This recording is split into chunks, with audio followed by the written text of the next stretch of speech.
On Wednesday, it was confirmed that the Champions League final between City and Chelsea would take place at the home of Porto. It was decided that 6,000 tickets would be given to supporters of each club, prompting thousands of City and Chelsea fans to book flights and accommodation. However, fans wanting to travel to Porto for the final might not be allowed in Portugal. Can you believe this?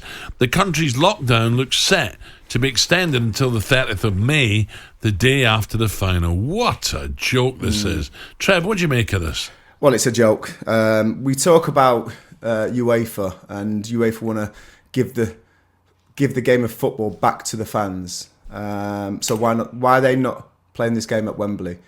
I'll tell you why they're not playing the game at Wembley. It's because they've got 2,000 dignitaries that need to travel VIPs, into the country. Yeah. I mean, that's a joke. But this is about supporters. That is a joke. Well, we talk about supporters. You know, they shouldn't even come into the reckoning, should they? I know they do. And now you understand. Now you understand why the breakaway was even attempted by the so-called Big Six, because they find it very difficult to work with UEFA, because they come out with decisions like this. At first, I wanted Villa Park because I thought it's the middle of the country, it's got history, it's got tradition, it's a fantastic stadium. That would have been a fair place to play the final. They can't hold it because of certain protocols with UEFA and the Champions League final. Fine, Wembley can. Put it at Wembley. The fact that they've gone putting it in Porto because of their dignitaries, they need them 2,000 dignitaries. All the flights go up, and Absolute joke. I don't know how much a flight is for supporters now. Well, what about the fans who have already bought flights to Istanbul, and now they've got double bubble? They bought Portugal flights maybe yesterday, and then they hear this today. It's an absolute scandal. But they will change the rules, though. They will change the rules, won't they? They've got to adapt it. If you're not going to allow 12,000 fans to go to Portugal, then they've got to bring the final to England and to Wembley. That's the only way around it. Yeah, right. So one thing's certain, City obviously will take on Chelsea on the 29th of May. Chelsea may feel confident after 2 recent wins against City, but the Sky Blues, they're still the bookies' favourites. Do you understand that, Trev? I do, yeah. I think looking at individual games, the semi-final at Wembley, where I thought Chelsea were excellent, and it was a pretty underwhelming performance from Manchester City. The game in the league at the Etihad I thought was different, because obviously the Panenka by Aguero could have made it 2-0 at half time. I think City would have gone on to win that game, but that was two kind of, I wouldn't say B squads, but it wasn't the strongest squad or team for either Chelsea or Manchester City.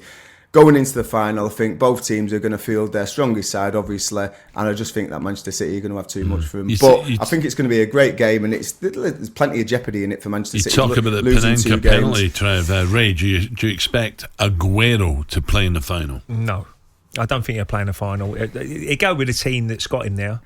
With the false number 9. He must be thinking, what I've done for this club. It's a European final. Let me go out with a bang. He's still well respected, Al. He'd have a statue outside the Etihad, which he deserves. He's been brilliant for Manchester City.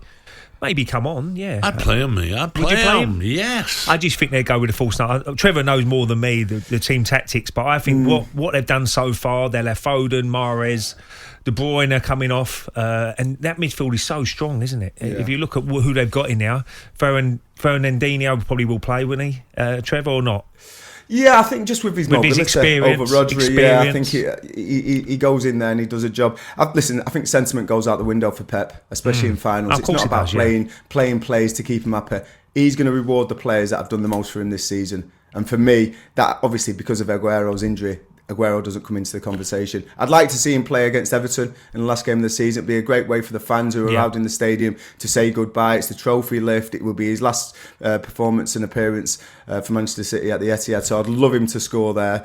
But yeah, I can't see him starting. He's going to be in the squad and he could play a part, but I can't see him starting, because if Plan A works, Aguero doesn't play. Who would go down as the best player of all time for Manchester City? Aguero got to be up there, isn't he? Surely. Aguero's up there for sure. I mean, for me, I'm a huge David Silva lover. You know, what he achieved at the football club, and he was really underappreciated for many a year while at Manchester City. But all the Manchester City fans knew what he brought to that team. He is a genius, and he's gone and to playing Real Sociedad, and they've started playing some unbelievable football as well. It's no coincidence to me. I mean, he is a top draw player. Probably the best. I think he was the best midfielder in the country for 10 years. While he was at the club. But De Bruyne, what he's achieved as well. Yeah. You know, what a player. Goals, it's hard, isn't it? Company, what he done, Vincent Kompany, a leader. Yeah. I mean, Vincent Kompany, you know, he's come across, He's married a Manchester girl. He's done so much for charity in the city. You know, he's really bought into the city, the fans, the culture, everything. And, you know, he has to be mentioned. But there's been so many. And all of this last, 10, 15 years, you're getting the biggest players that have ever played for Manchester United. So... Manchester City even. Declan Rice was mentioned to me the other day about maybe City, not Chelsea. Have you heard that, Trev? Yeah, I mean, it depends. I think it all depends on Fernandinho and how he feels. He'll be honest with the football club. If he feels he's got another year in him, then he will stay. And then I don't think there's any kind of real rush to bring in a holding midfielder, because you've got Rodri in there. They can kind of flip-flop between games and get the job done.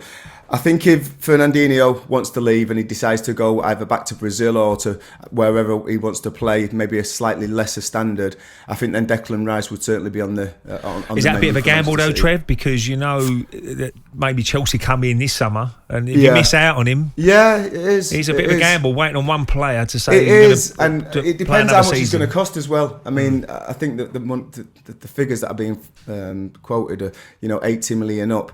I'm not sure that Manchester City will go. That's not part of their business model. I'm not sure they'll be able to go to that. But I think he'd certainly be able to do a job. I don't think it'd be too soon for him. But again, with my West Ham hat on, I'd like Declan, especially if they make Europa League this year, I'd like him to stay and play in Europe for West Ham. So what about how important then, from a Chelsea point of view, Mason Mount? 2 massive games come up for him.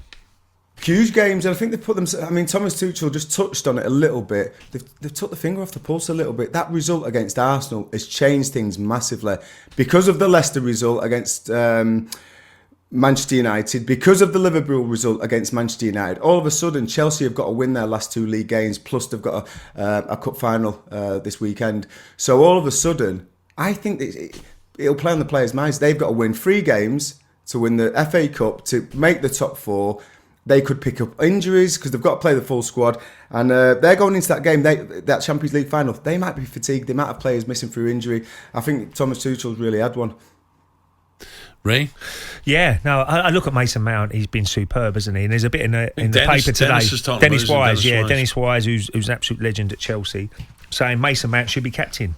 He's the one he's a leader, and the way he plays, and he gives everything every single game. And I should imagine players respond to him as well when he's really at it. So yeah, I'm with Dennis. I mean, you're never too young to be captain. Declan Rice has got the armband at West Ham now.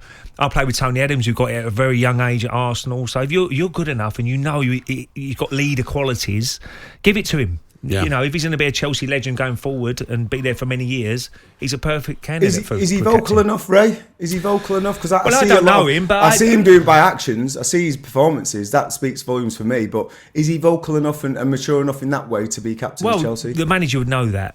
When you're working with players day in, day out, you know exactly what they bring to the squad. You know the respect you get from the other players. And I know he's a young man, but if he's got qualities there now, it's only going to be good for Chelsea. They give it to the captain armband to him now, and it develops into a fine captain. And how old was Ray Wilkins when he became captain of Chelsea? What, 18, 18 I think. So he's well old enough, isn't he? talkSPORT Breakfast with Alan Brazil. Thursday and Friday morning, 6 till 10. On AM, on DAB, via the talkSPORT app, and on your smart speaker. talkSPORT.